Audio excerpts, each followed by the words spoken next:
Hi, everyone, and welcome to this week's Kubernetes community meeting.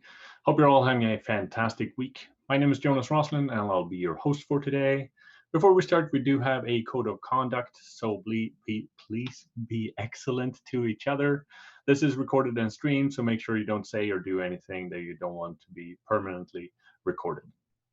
Today we have SIG usability and working group apply giving us updates, but we'll start things off with release updates. Gwen. Hi, good morning, everyone. Solidly seconding what Jonas said.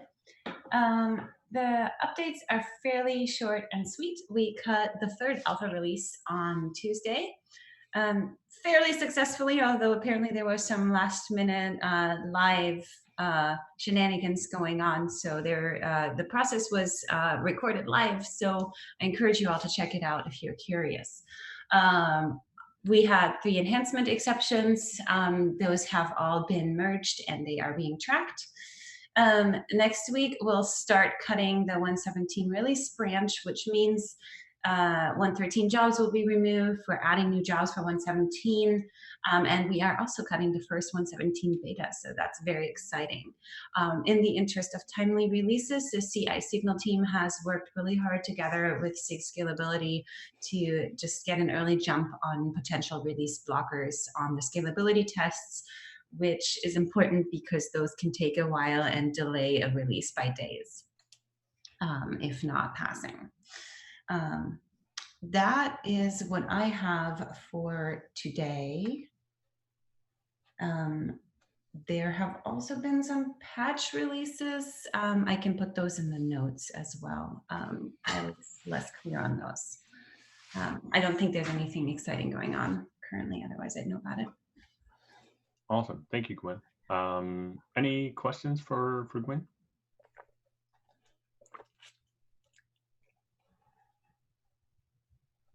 All right, so we'll jump right into SIG and working group updates. Tasha, do you want to start? And you get to pick which one you want to start with. Okay, cool. Let's see. I will start with SIG usability, I guess. Here we go. Okay. Can everybody see my deck? Yep. Yeah, cool. Okay. So this is the SIG usability community meeting update for October 2019. What did we do last cycle? We started a new SIG. Yay! So this is the newest SIG for the Kubernetes community. We kicked off a conversation about wanting to start maybe a sub-project or a working group around usability and accessibility. And after a big conversation on the dev mailing list, we agreed that maybe the best place for this was to do a SIG. So you can check out the pull request if you want to see the whole conversation. But really what we've been doing in the last couple meetings, since this only happened a month or 2 ago, is getting things off the ground, getting things organized, and getting started. So what are our plans for upcoming cycles? What we want to look at holistically is usability of Kubernetes, both from a community and a project perspective, but also just as a new user coming to Kubernetes, what am I trying to do? And how can we make sure that we're enabling people to get started and go down the right path quickly and well? So part of that is starting to really understand who are the users of Kubernetes, what are they trying to do when they come to our project, how do we make them successful, and then how do we make Kubernetes accessible for a wider group of people.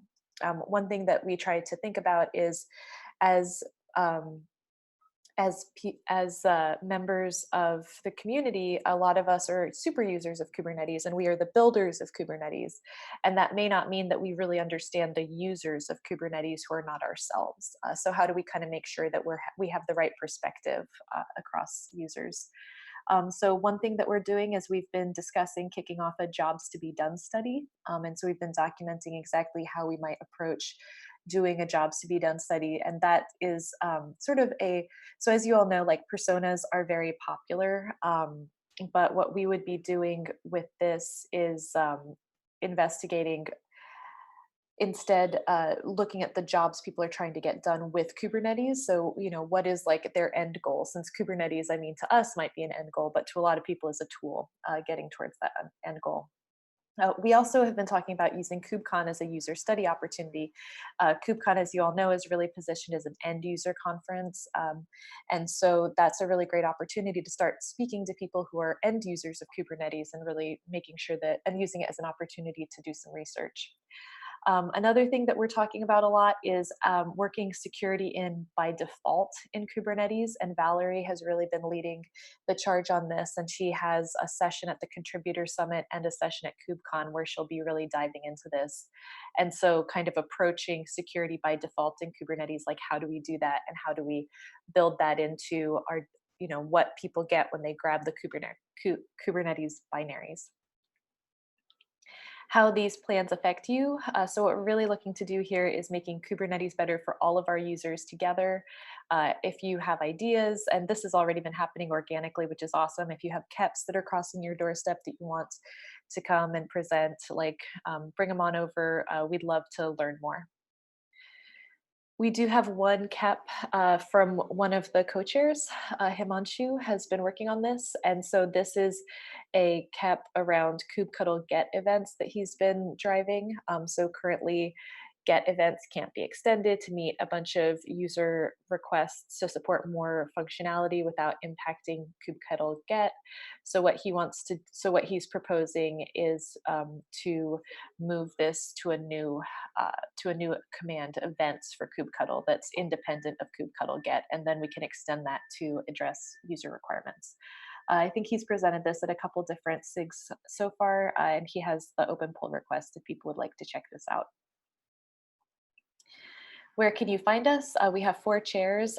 Me, I'm Tasha, Valerie, Raji, and Himanshu.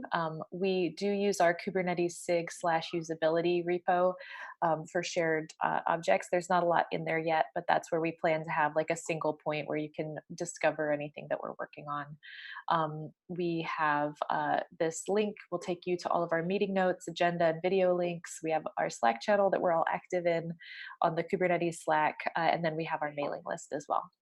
Any questions I can answer for anybody? So I have one question, Tasha. Since this is a new SIG, who's the target audience, or rather, who would you want in your meetings and in your discussions? So what I think that honestly, like, we would love anyone who takes a vested interest in usability to attend. I think it is a really awesome opportunity for us to bring in more people to the Kubernetes community who don't see themselves as Go developers, but who might be user researchers, who might be user experience designers, who might be front-end designers. Like, I think it's an opportunity for us to have a really nice place for more people to collaborate and invest in the usability of Kubernetes as a project. And so I want to make it like a very a place where all of those people know that we would love to have you here, and we'd love to have your professionalism and just sort of different perspective on what we're doing as a community. Awesome. Any other questions for Tasha regarding SIG usability? All right, let's move to the next one. Woo, okay. Do you want to click on the percent there so we can get it full screen? Oh yeah. Up to your right. Where is it? Sorry, I never use Google Slides. Way on your right corner. Oh, in the right, maybe it's hidden. Oh, it is hidden. There we go. Okay. Cool. Can you see it now, or do I need to reshare? It's still the regular one. Okay. Go. How's that? Perfect. Thank you. Okay. So this is the Multitenancy Working Group Community Update for October 2019. What do we got? What we did last cycle. So we are incubating 2 projects. And so one of those is the hierarchical namespace controller led by Adrian Ludwin at Google. And we have some links here if you'd like to read design documentation about what the hierarchical namespace controller is. It is, the history of this project is that this is a tenant in Google Anthos. And so Google Anthos has this really nice way of having hierarchical namespaces that's really integrated with your Git workflow. And so Adrian at Google saw this and thought that this would be something that would be really great to upstream. And so he went to the Anthos team and got permission to start up a project that is a more agnostic implementation of the hierarchical namespace concept. And so that is what this work is. It's very initial. I have a couple slides to kind of go over the architecture just so everyone, has seen it. I think it's really great, and we're seeing some good progress. Adrian has a couple other engineers are also working with this on Adrian, but we've also been really invested in the outreachy internship project that the Kubernetes community has been engaged in, which seeks to bring underrepresented people and give them opportunities to get started as contributors to Kubernetes projects. So right now we have 3 outreachy candidates working on the hierarchical namespace controller and adding some pretty cool features. So that's been really great to see. Virtual clusters is another effort led by Faye Guo and team, and they presented on this at CoopCon in Barcelona, and there's a bunch of documentation if you'd like to check it out. This is a way that they internally at their company have been sharing Kubernetes clusters, and so the idea is that a lot of different teams want complete access to a Kubernetes control plane, but they need to have one unified scheduler that's really accessing and providing infrastructure. So it's sort of a layered approach to having like what they call here a super master and then a tenant master. And so that's kind of this virtual clusters concept. So that is another incubation project that we're doing. And I included a link to the architecture there. So a little more about the hierarchical namespace controller and what that work is. So what this is doing is propagating policy objects from parents to children. The current code that we have in the prototype is a hard-coded list, but the goal is to have that be configurable by the end of the year. So the idea is here you have like your organization namespace, your RBAC, your network policy, and then you can have child namespaces under that. So like a team namespace with your dev RBAC and your team secrets. And then there's self-service sub namespaces under that. So staying within the policy that's been assigned to you, your team can create additional namespaces to deploy applications in. So you don't need cluster level privileges to create sub namespaces. This includes hierarchical auth-z checks. So if you're a sub admin, you can't block your super admins from having access. And additionally, this includes integrations via Kubernetes labels. So a namespace would receive a label indicating what subtrees they're in. And some of our outreachy interns have done some nice work in displaying those subtrees very neatly, so you can see all of the child namespaces within the parent from the parent namespace.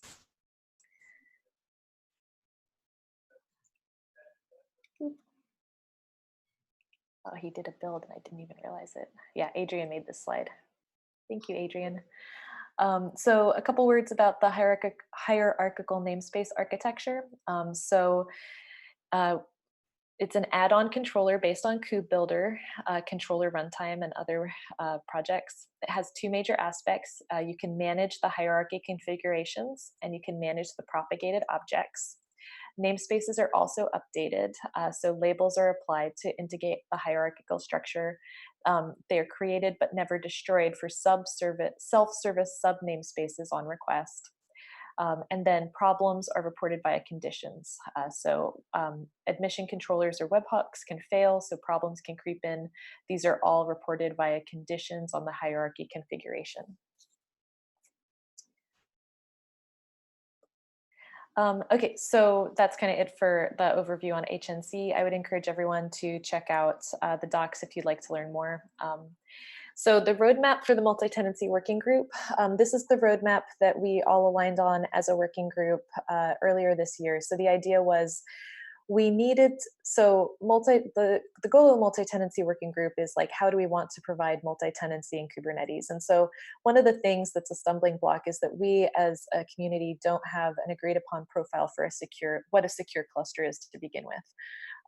So one of the things we decided we needed to tackle was starting to have benchmarks and profiles for what a secure single tenant cluster was, so that if we all agree what a secure single tenant cluster is, then that gives us a stepping stone to also defining a secure soft multi-tenant cluster.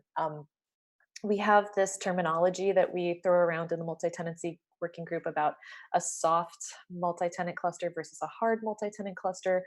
And so the idea here is just, without making really drastic architecture changes to API machinery and auth, that's kind of what we consider hard multi-tenancy, which would be complete isolation for compute, storage, and network at that API level. And it means people could, different tenants could all hit that master API from their namespaces and still be completely separated. So that's a concept we call hard multi-tenancy, and we see that as something that's further out. So in the meantime, using Kubernetes as it is today, we call that soft multi-tenancy, because if you have tenants hitting the API together, there may not be that complete isolation that you would want from hard multi-tenancy. That kind of explains is probably a concept you need to have to understand our roadmap. So step one, Kubernetes today. How would we, what is a secure single tenant cluster? What is a secure soft multi-tenant cluster? And then as we have those benchmarks, we are going to share them with the bug bounty group, and then have them try to hack these secure clusters and give us feedback, and then iterate on all of these tools. In the meantime, we're also working on these features and tools to improve support for soft multi-tenancy. So that includes the hierarchical namespace, virtual clusters, and a tenancy CRD that we're working on. And then as we work on these soft multi-tenancy capabilities, we will continue to see what needs to be improved at the API machinery and authentication layers, and then gather those requirements and put together feedback for those SIGs and projects. So for upcoming cycles, what are we doing? We're going to keep working on the hierarchical namespace controller. We're working on this tenant controller v2, which we're moving to use the hierarchical namespace controller. The virtual cluster work is continuing, and we also have this really cool multi-tenancy benchmarking project that I encourage everyone to check out, read, and provide feedback on, and that is providing a benchmark for having a secure multi-tenant cluster, and that doc is awesome. We have also deprecated a previous prototype of a tenancy controller. So that is the code's still up, but it's not something we're actively working on. And then some leadership position changes to announce since our last update. So Sanjeev Rampal from Cisco is a new co-chair of the multi-tenancy working group, and David Oppenheimer from Google stepped down. How can you get started? We do have a bunch of good first issue bugs if you'd like to check them out in our repo. A lot of them are HNC related. As I mentioned, we have been working with the Kubernetes mentorship program through Outreachy, and just yesterday, Daniel Bastos kicked off a bunch of work. So the hierarchical namespace controller now has pre-submit checks. So that's going to make it way easier for people to continue getting started in this work and contributing to it. So thank you, Daniel. Where can you find us? The chairs are me, Tasha Drew, and Sanjeev Rampal. We're both on Slack. And I would direct most people to our multi-tenancy repo under Kubernetes SIGs to check out the code and see how to get started. And also under docs, we have links to all of our architecture documents that we're updating all the time. If you're just wondering, like, what do I read to get started? That's a great place to start. We have a Slack channel that people chat in fairly often. And then we do have our regular mailing list as well. Any questions?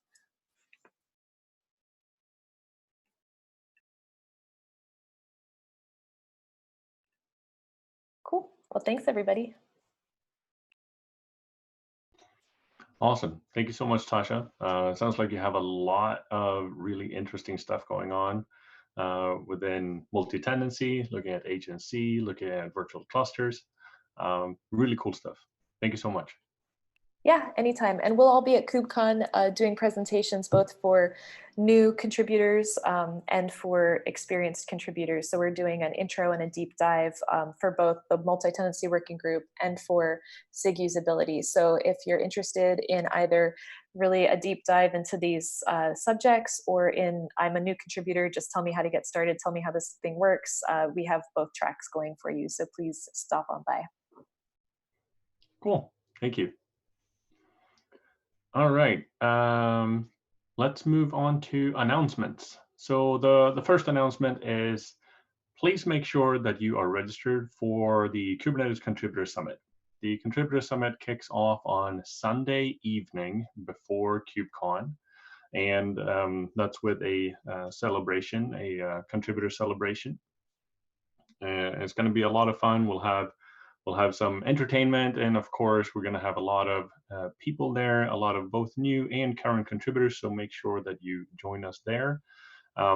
Then on Monday, we're going to have a full day of Contributor Summit as well. So make sure that you register. We currently have less than 100 slots left, essentially. So if you are a current contributor and you still have not registered, make sure you register very, very soon. We're going to open up slots on October 28th for general contributors. So the slots might go very, very quickly. So make sure that you register very, very soon. And if someone could put that link into the chat so people can just click it, that would be awesome. Next up, this is for KubeCon as well. Please start populating your schedules on Schedge.org for both KubeCon and Cloud Native Con. This helps the planners select the right room size. So if they see that a specific session is getting really, really popular and there's a lot of people who want to be in that session, they might actually move that session to a larger room to facilitate all the people that want to be there. So make sure that you use Schedge and start populating your schedule so you can have a good map of what you want to do throughout the week as well. You can also export the schedule and add it to your work calendar, which makes for a lot easier scheduling afterwards. Thank you so much to Dan Kahn for this tip. Another announcement is that the format of this meeting, the community meeting, is changing. We're going to move to every other week starting in 2020. So after the new year, we'll start moving this to every other week. But for the rest of the sessions here for 2019, it remains unchanged. We'll keep it at a weekly cadence. Any questions around any of those announcements?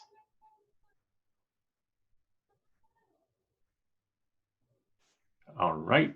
Moving on to shoutouts this week. Yes, we do have one question. Walter. You can unmute. So sorry. Can you hear me now? Yep. Yeah, thank you so much. I would like to know what is the format, how is going to be changed, the format of the meetings? So first of all, we're going to move it to a bi-weekly meeting, so every 2 weeks instead of every week. So we'll start the meeting every 2 weeks instead. That's the big change, and then we'll see if there are any other changes that we want to implement as well. All right, thank you. What's the reason you're doing that? Is any, anything in particular? Yeah, so we've this is actually a discussion that we have a GitHub issue for, which I will link someone to. I will find the link for, but the big idea was interest and participation in this meeting has been declining. So we asked people why showing up, and they're like, there's way too many meetings. So what we're thinking about doing is maybe having 4 or 5 SIG updates per week. Instead maybe try to trim down the amount of meetings that we're having for all the people, because now that we have sub-projects, SIGs are now splitting into sub-projects and they have multiple meetings per week. So, however, I'm kind of really open to any suggestions people might have. So feel free to let me know.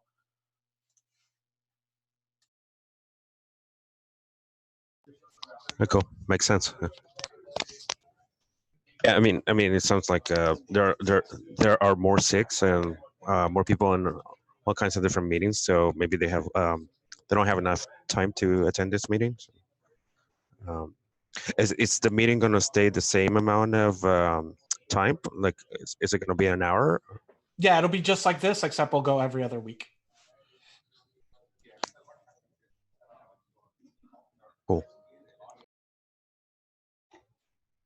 Perfect. Thank you, George. and yeah, sorry, go ahead. Yeah, and Jenny Buckley just pinged me, says that she has a WG Apply update is here. If we want to bust out a quick status. Oh yeah, that would be awesome. Are you Yes. there, Jenny? Yes. Perfect. Okay, I'll take notes for this section. You could just start. Okay. Let's see, does that work? I think that worked. Can you guys see the We can see presentation? your presentation, but we can't see it full screen. To click the play button. See if that worked. Perfect. Okay. Yeah, so I'm Jenny Buckley. I'm gonna tell you guys a little bit about Working Group Apply, what we've done in the last cycle, and what we're planning on doing in the next. Working Group Apply was formed about a year ago to own the problem of moving kube-control apply behavior to the server. And we needed a working group for that because it doesn't fit exactly into any of the existing SIGs. It's closest to API machinery, but kube-control apply was already owned by SIG CLI, so we thought a working group would work for that, and it's been pretty successful.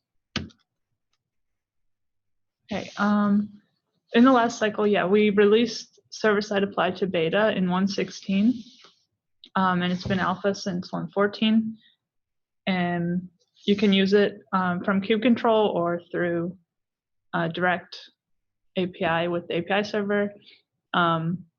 What it basically does is the same as kube-control apply, but you just send the intent that you want directly to the server, and it will compute all of the desired behavior instead of all of that getting done on the client. So our original purpose for the working group was just moving apply to the server, but as we did that, we noticed some other things that were really related, like dry run. So we have like a more accurate dry run as well, which is done on the server, and that's on all API endpoints. That's been beta since 1.13. And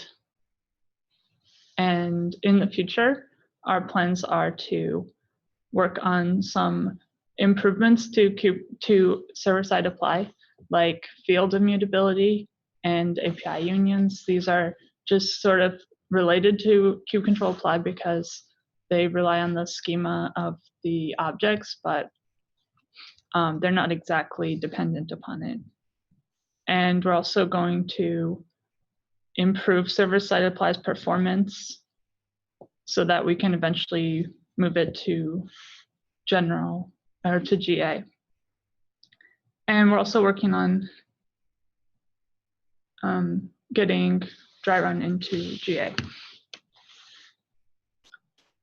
So basically this SIG this working group works closely with the SIG API machinery and SIG CLI. And there's a lot of people this affects. So if you write a controller, then this will make your life easier. You don't have to construct strategic merge patch or do get update loops. You can just send the intent and it should make the code a lot smaller. Also, there's some side effects, like we're tracking the owners of single fields. So if your project needs information about who's modifying certain fields of an object, you can get that information now. And immutability also could be useful if you're writing an API. Okay, so for each of these, immutability and unions, unions is basically having multiple fields in your object, then only one can be set. And until now, we've been just defining those on a case-by-case basis, and it wasn't very consistent. So if you're writing something with unions, you might want to use this too. Those aren't released yet, but we're planning them in the next few releases. And server-side apply, we're improving the performance so that we can start tracking ownership on all objects in the cluster. And our plan is for that to be in 1.17. And with server dry run, we want to move this to GA as soon as we can, but we don't have any plans yet. The reason for that is if we move this to GA, then we can test it in conformance tests and it will be more consistent. So that's basically everything we've been doing. If you want to get involved, we have a Slack channel and we have bi-weekly meetings that you can come to. The next one is next Tuesday. And we have some issues in the Kubernetes main repo, but we also have our own repo, which is listed here. Thanks. Awesome. Thank you, Jenny. We do have one question from Eric Carty here. Does server side means running things on the master node? Yes, so server side means that it's on the API server, which is run on the master node. Yes.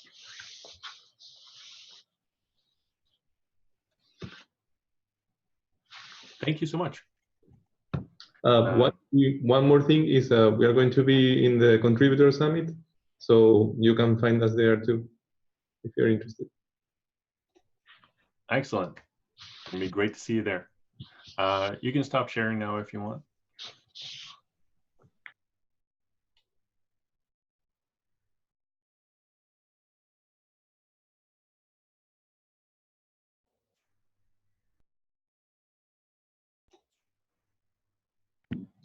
We're getting there. There we go. Perfect. All right. So next up, we have shoutouts. So there are 3 shoutouts this week. The first one is from Nikita. Shout out to Bart Smikla for going above and beyond to make sure that all new folks in working group Kate's Infra have an amazing onboard experience. There's a lot of people getting onboarded for Kate's Infra here. So yeah, thank you so much for doing that. The next shout out here is from Mr. Bobby Tables. Big shout out to DirectXman12 for creating a contributor ladder for KubeBuilder. And there's a link to that portion there. And last but not least, a shout out from Gwyn, a shout out to George Castro here for the world's most efficient community meetings. For next week, we have SIG release and working group machine learning who will be giving updates. Is there anything else anyone wants to mention on the call today?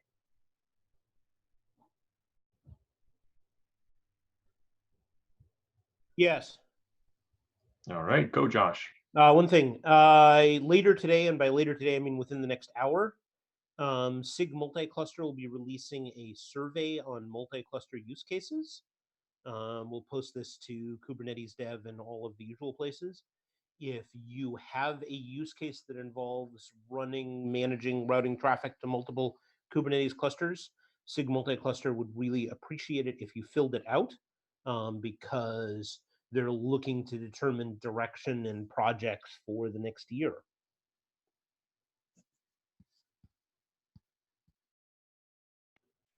Awesome, that sounds great. Any questions on that?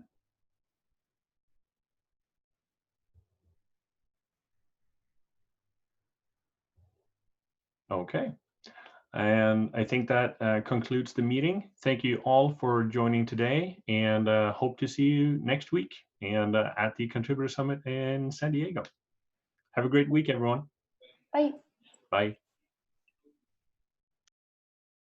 Thank you.